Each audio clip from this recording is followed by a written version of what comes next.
No ar, a TV Grupo de Fraternidade Espírita de Ouro Preto.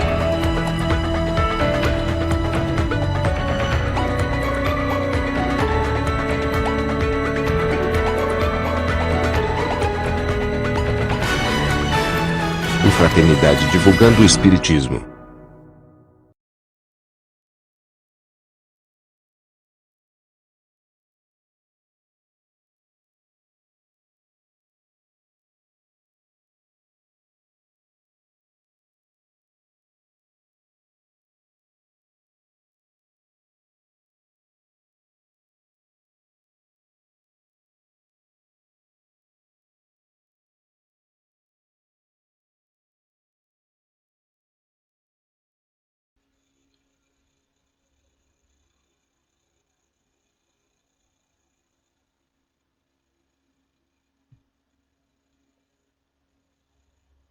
Saudações, estamos iniciando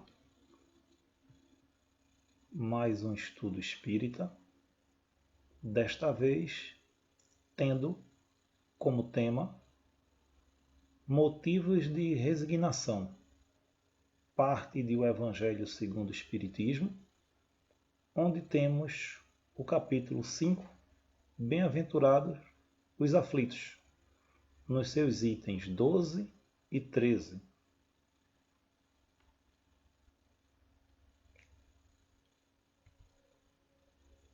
Para início, a gente observa uma mensagem que é uma resposta da pergunta 738b de O Livro dos Espíritos, em sua parte terceira, que trata das leis morais.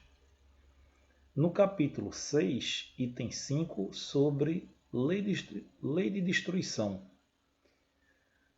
trata dos flagelos destruidores. A resposta na pergunta 738b diz assim: venha por um flagelo a morte ou por uma causa comum. Ninguém deixa por isso de morrer, desde que haja soada a hora da partida. A única diferença em caso de flagelo é que maior número parte ao mesmo tempo. Se pelo pensamento pudéssemos elevar-nos de maneira a contemplar toda a humanidade e abrangê-la em seu conjunto, esses tão terríveis flagelos não nos pareceriam mais do que passageiras tempestades no destino do mundo. Está aqui destacado em amarelo a ideia de venha por um flagelo a morte ou por uma causa comum. Ninguém deixa por isso de morrer, desde que haja soada a hora da partida, ou seja, mesmo que o desencarne ocorra por as ditas causas naturais, circunstâncias comuns ou em grandes flagelos da humanidade, para todos os seres encarnados, o desencarne só há de acontecer no momento próprio, necessário para a evolução daquele espírito. E se nós, destacado mais adiante, se nós,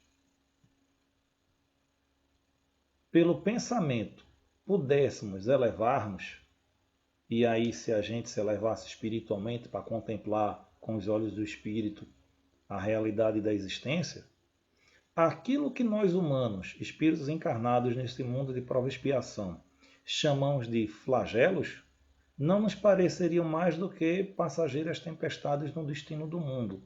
Ou seja, não temos a percepção sobre as leis universais, consoante os princípios divinos, de um porquê de desencarnes em massa e de desencarnes coletivos. Porém, são momentos únicos para que os espíritos em sociedade, através da lei de progresso, venham a se aperfeiçoar, a se aprimorar e a subir em escala espiritual.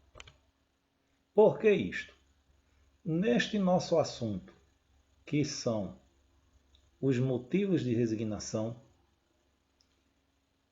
A máxima maior é a do Cristo, dita em Mateus em seu capítulo 5, versículo 5.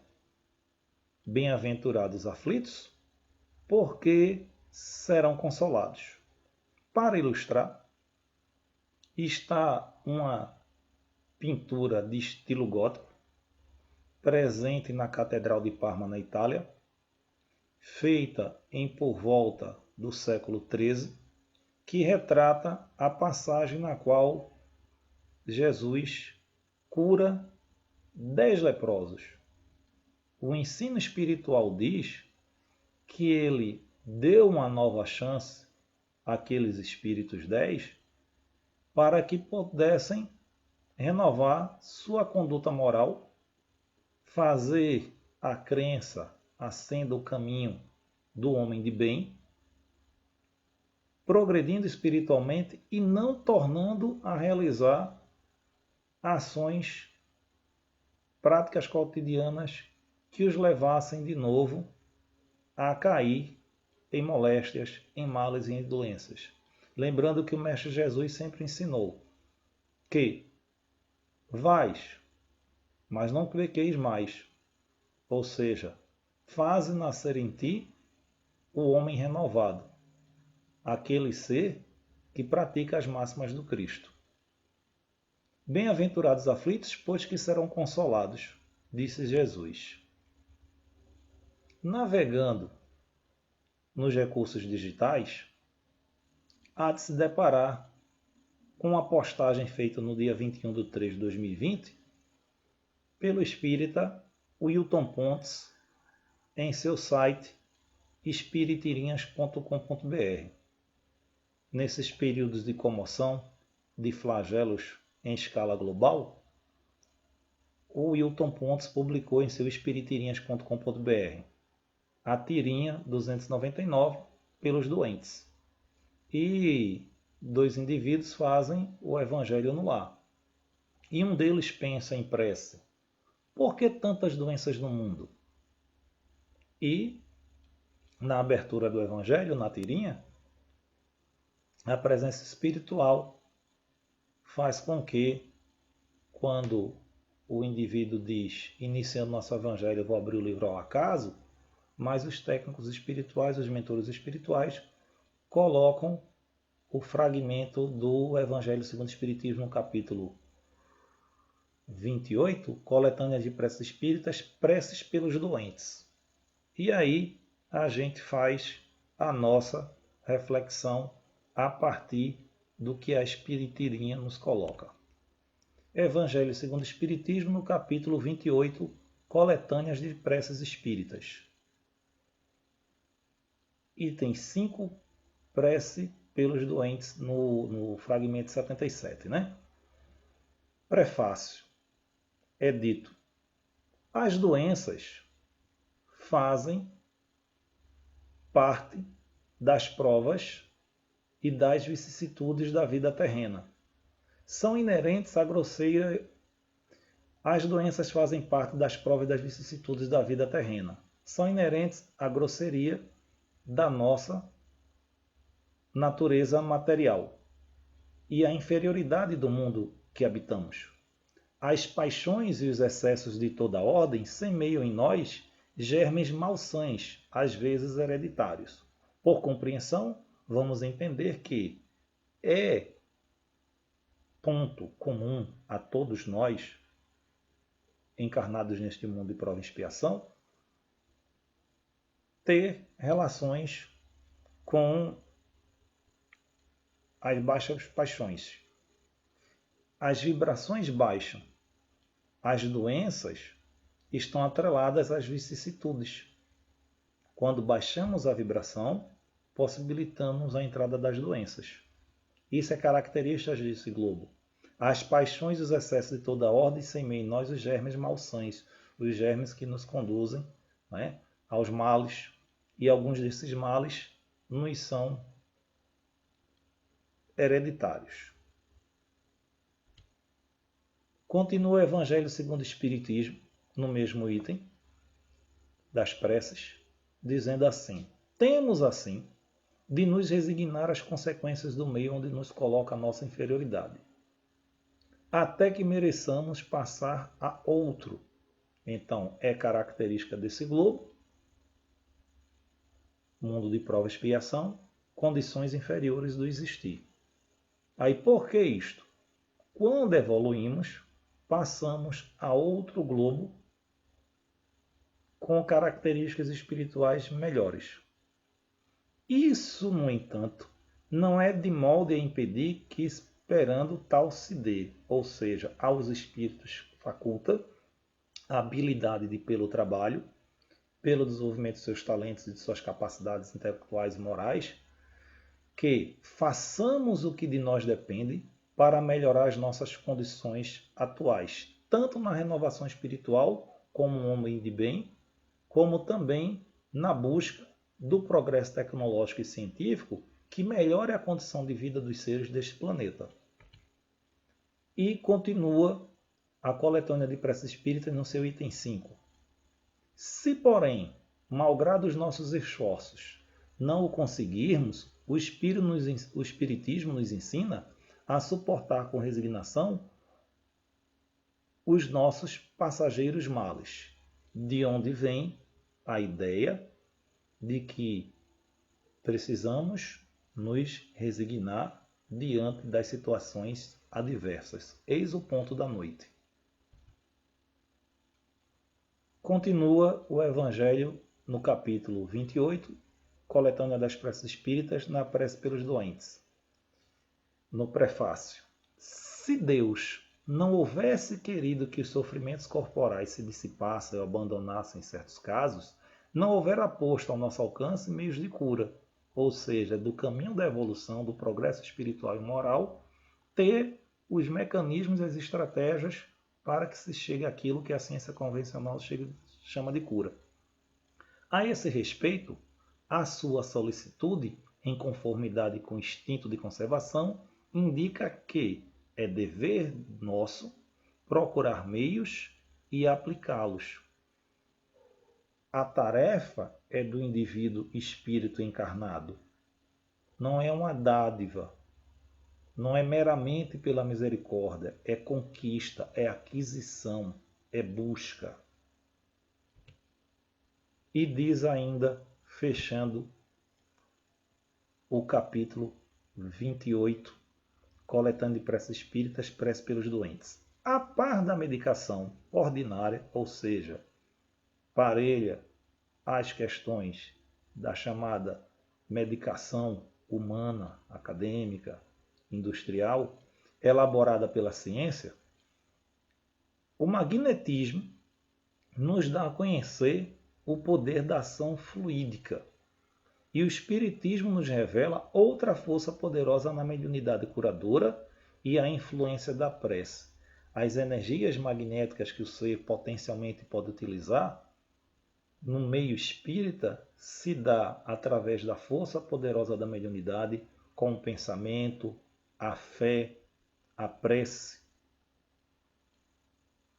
transformando os ambientes nossos, principalmente na renovação moral, a nossa própria casa mental.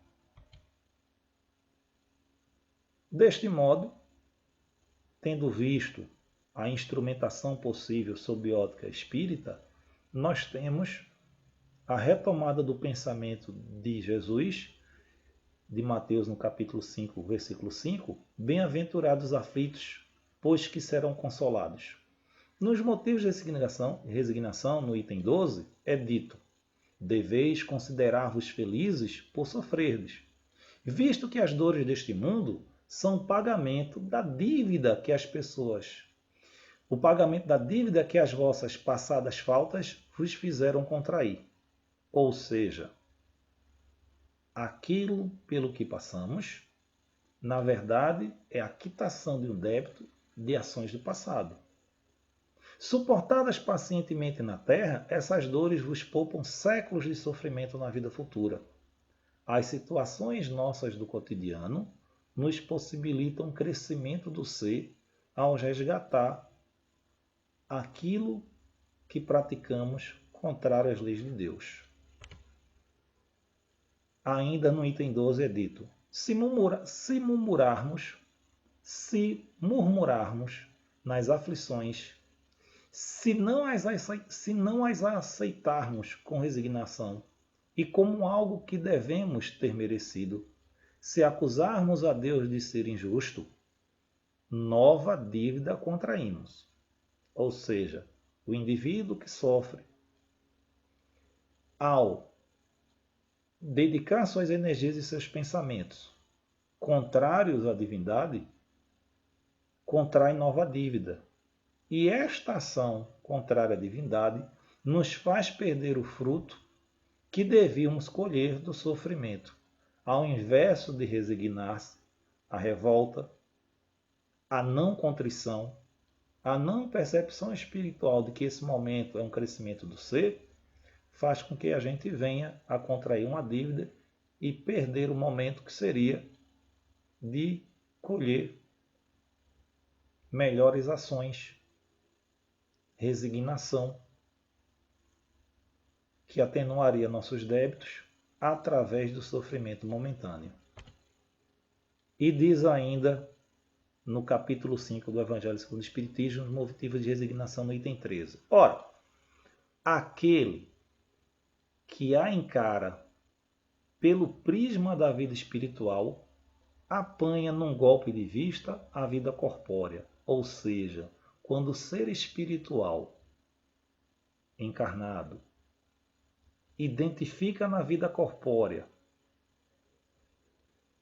segundo análise, segundo um ponto de vista mais elevado, mais distante da materialidade, ele encara o momento da existência como circunstancial. Aquele que encara pelo prisma da vida espiritual apanha num só golpe de vista a vida corpórea. É só um instante. Ele a vê como um ponto no infinito. É um momento. Compreende-lhe a certeza e reconhece que esse penoso momento terá passado rápido. A certeza de um próximo futuro mais ditoso o sustenta e anima. E, longe de se queixar, agradece ao céu as dores que o fazem avançar. Ou seja, a percepção espiritual, a compreensão de um momento maior na existência, faz com que o ser encare a vida corpórea com o sofrimento como apenas um instante diante de toda uma existência espiritual a um tempo infinito. Longe de se queixar, agradece aos céus as dores que o fazem avançar, porque ele identifica que pós momentos de prova e expiação tem um futuro mais ditoso, mais feliz, que o sustenta, que o anima, que o possibilita entender que na vida futura, já desmaterializado, com evolução espiritual e moral, há de coletar melhores momentos para agir no bem, na luz e contribuir para a obra divina. Ainda diz o item 13. Para aquele que apenas vê a vida corpórea, interminável lhe parece esta, ou seja, quem não tem a percepção da vida no sentido espiritual, quem não compreende que a vida é além da materialidade, considera a existência algo penoso, interminável, e a dor o oprime com todo o seu peso. Não é um ser resignado, não compreende nada além da visão material do existir. Ainda não tem a percepção que a verdadeira vida é a vida espiritual. No item 13 é dito ainda no capítulo 5, motivos de resignação do Evangelho segundo o Espiritismo. Aquele que encara a vida pelo prisma da vida espiritual, resulta ser diminuída a importância das coisas deste mundo. Tudo é transitório. Todas as coisas do existir serão desintegradas. Não terão utilidade quando se desfizer do corpo ser. Resulta ser diminuída a importância das coisas deste mundo e sente-se compelido o homem a moderar seus desejos. O controle de seu íntimo, de seus ensejos, de suas propensões. a contentar-se com a sua posição sem invejar a dos outros, a cada um segundo as suas obras e seu merecimento, a receber atenuada impressão dos reveses, das situações ruins e das decepções que experimente. Ou seja, o ser se eleva moralmente e aquilo que é físico, terreno, material, é transitório, não o prende.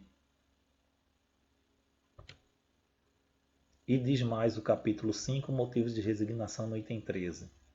Aquele que encara pelo prisma da vida espiritual, a existência, a vida, dá e tira uma calma e uma resignação tão úteis à saúde do corpo quanto à da alma. Encontra a plenitude e a serenidade, ao passo que, com a inveja, o ciúme e a ambição, voluntariamente se condena à tortura e aumenta as misérias e as angústias de sua curta existência, e vai desencarnar com o pensamento preso às questões terrenas sem desprendimento. Permanecerá ainda ligado no mundo espiritual às situações que são chamadas como terra a terra. Não consegue contemplar a beleza e a grandeza do mundo espiritual. Por fim, cheguemos ao pensamento que nos é ensinado em cima desse tópico sobre os motivos de resignação, extraído do livro Bezerra, Chico e Você, que é uma obra de autoria do médium Francisco Cândido Xavier, uma mensagem do Dr. Bezerra de Menezes, que foi recebida na data do 7 de maio de 1965. A mensagem, para a gente pensar sobre os motivos de resignação, para encerrar esse nosso encontro, tem o título de Convite, e diz Dr. Bezerra de Menezes: as nuvens aparecem no céu, mas não obscurecem o céu. Suportemos as dificuldades e as provações do caminho. Aguentemos as rajadas de sombra que nos experimentam a confiança e sigamos à frente, sabendo que as mãos de Jesus amparam as nossas. Fazendo a reflexão, para o ser crescer espiritualmente, ele vai viver as tribulações na senda evolutiva, na existência como encarnado e também dificuldades no mundo espiritual. As nuvens aparecem no céu, mas não obscurecem o sol. A fortaleza divina, a assistência da Mãe Maria, a presença dos espíritos prepostos trabalhadores do bem da luz estão sempre a nos guiar sobre o amparo com a assistência do Mestre Jesus. As atribulações, os obstáculos surgem, mas o amparo divino, esse não cessa. Suportemos as dificuldades e as provações do caminho. Sejamos resignados. Olhemos as provas e as dificuldades como exames, testes, momentos para o crescimento individual, e nas situações coletivas globais encontremos as soluções unidos para a evolução em conjunto. Aguentemos as rajadas de sombra que nos experimentam a confiança, porque as situações que vivemos nos possibilitam exercitarmos a fé raciocinada, a compreensão das melhores ações nos momentos mais difíceis. E sigamos à frente sabendo que as mãos de Jesus amparam as nossas. Nós não existimos por um acaso, mas por uma ação da grandeza divina. Agradecido pelo nosso encontro, muita paz a todos.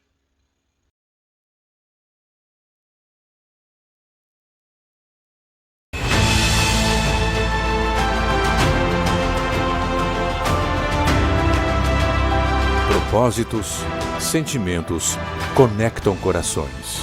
Estamos juntos pelo desejo de viver em um mundo, um só, sem fronteiras e de paz. Fraternidade sem fronteiras. Essa é a causa. A causa somos nós. Nós somos a humanidade.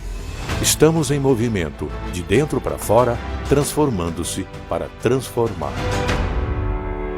Acolher Moçambique, 30 centros de acolhimento, refeição para mais de 10.000 crianças, perfuração de poços artesianos, água limpa para a comunidade e vida ao solo para o plantio sustentável. Junto com ele, a educação ambiental, formação de agricultores e a colheita enriquecendo o prato. Atividades pedagógicas, recreação e valorização da cultura local, cursos e formação presencial e à distância para jovens. A continuidade dos estudos, a chegada à universidade, a esperança no futuro e valores ubuntus no presente. Em Dakar, capital do Senegal, o ideal de dar aos meninos de rua uma nova vida. Estudo, esporte, formação profissionalizante e disciplina educam meninos acolhidos no orfanato Chemin du Futuro. Horta, padaria, união e mobilização para fortalecer o trabalho. No Malawi, a edificação da nação Ubuntu em área ao lado do campo de refugiados de Zaleca. Perfuração de poço artesiano, oficinas de trabalho e renda, a construção de salas de aula e o planejamento de uma série de ações para criar um novo modelo de vida para os refugiados de guerra. Líderes ubuntus já trabalham como multiplicadores dos valores da antiga filosofia Eu sou porque nós somos. Ação Madagascar. Várias frentes de trabalho para cuidar de crianças com desnutrição severa. Alimentação especial, montagem do centro nutricional, internação de crianças em estado grave e a dedicação amorosa, salvando vidas. Em meio ao enorme desafio humanitário, agentes de saúde visitam famílias na região e encaminham os casos mais graves para tratamento na FSF. No esforço de vencer a fome, panelões de comida alimentam diariamente mais de 3.000 crianças e mães em 4 polos na região. Famílias têm acesso à água limpa, tomam banho, lavam roupas e escovam os dentes. Crianças que antes não conheciam escova de dentes fazem a higiene bucal sob a orientação de monitores capacitados. E a instalação de 2 consultórios odontológicos abre sorrisos. A construção da cidade da fraternidade. 100 casas mobiliadas recebem famílias que viviam em casinhas miseráveis. A vida em comunidade com incentivo à cultura da paz, o aprendizado de novos ofícios, como a produção de sabão e de lenha ecológica, gera renda. E o verde da agrofloresta anima a comunidade que vê nos primeiros frutos o futuro da produção. Ao lado do Campo da Paz, a construção de um centro de distribuição, ateliê e clínica médica, uma obra de significativo avanço para o atendimento à saúde. Em Nosifale, no norte da ilha de Madagascar, novas séries e novas vagas na escola Danilo Farias. No Haiti, a fraternidade ajuda a construir uma escola, alimenta 200 estudantes e planeja em breve expandir a capacidade para 400. A fraternidade no Brasil. O apoio a instituições sérias fortalece causas por um mundo melhor. Juntos, vamos construir a Vila da Esperança, com casas e água potável para famílias do sertão nordestino. Juntos, estamos cuidando de crianças que sentem na pele a dor de uma doença rara e incurável. Juntos, acolhemos o coração de mães de crianças com microcefalia, oferecendo a seus filhos o tratamento adequado para se desenvolverem. Em Campo Grande, no Mato Grosso do Sul, o apoio ao trabalho de recuperação de dependentes químicos na Clínica da Alma, tratamento baseado na laborterapia, fé e afeto. Crianças e jovens da periferia aprendem a tocar um instrumento em diferentes polos na cidade. Vivenciam a música como fonte de sensibilização e disciplina, evoluem nos estudos e passam a integrar a Orquestra Filarmônica Jovem Emanuel. Brasil, um coração que acolhe. Na fronteira com a Venezuela, em Boa Vista, o movimento de fraternidade acolhe imigrantes que tentam sobreviver à maior crise humanitária da América Latina. moradia provisória, alimentação e apoio às famílias. A FSF convida o Brasil a acolher e mais de 200 pessoas recomeçam a vida em diferentes cidades brasileiras. Milhares de corações, um só sentimento. A doação dos padrinhos dá vida à obra coletiva. Em caravanas, ao longo de todo o ano, visitam os projetos, servem, criam laços de amizade. Gratificados pela experiência e sensibilizados pela realidade, tornam-se multiplicadores da causa. O trabalho humanitário inspira ações que semeiam fraternidade. O Garrafas ao Mar convida escolas brasileiras a educar o coração e ajudar a construir salas de aula nas aldeias de Moçambique. Voluntários de várias cidades criam capas e doam cadernos para a África. Eles chegam como gotas de amor do outro lado do oceano. Mãos solidárias confeccionam vestidinhos para as crianças e artigos em prol dos projetos humanitários. No Brasil e no exterior, voluntários organizam eventos, promoções, divulgam a mensagem e a fraternidade conecta corações. Uma vez por ano, a realização do Encontro Fraternidade Sem Fronteiras fortalece a causa e os laços afetivos. O trabalho humanitário ganha incentivo e reconhecimento. O sonho de um mundo melhor cria asas e os resultados da corrente fraterna são transformadores. 45 polos de trabalho, 428 mil refeições por mês, 700 jovens na escola, uma padaria instalada, 162 idosos amparados, 144 casinhas construídas, 12 poços artesianos, 460 trabalhadores diretos, 400 caravaneiros por ano, 15 mil acolhidos. Agir agora, no instante presente. Oferecer o melhor de si por um mundo melhor e sentir a alegria de construir a nova era do próprio coração. Fraternidade Sem Fronteiras. Um sentimento, um ato de amor.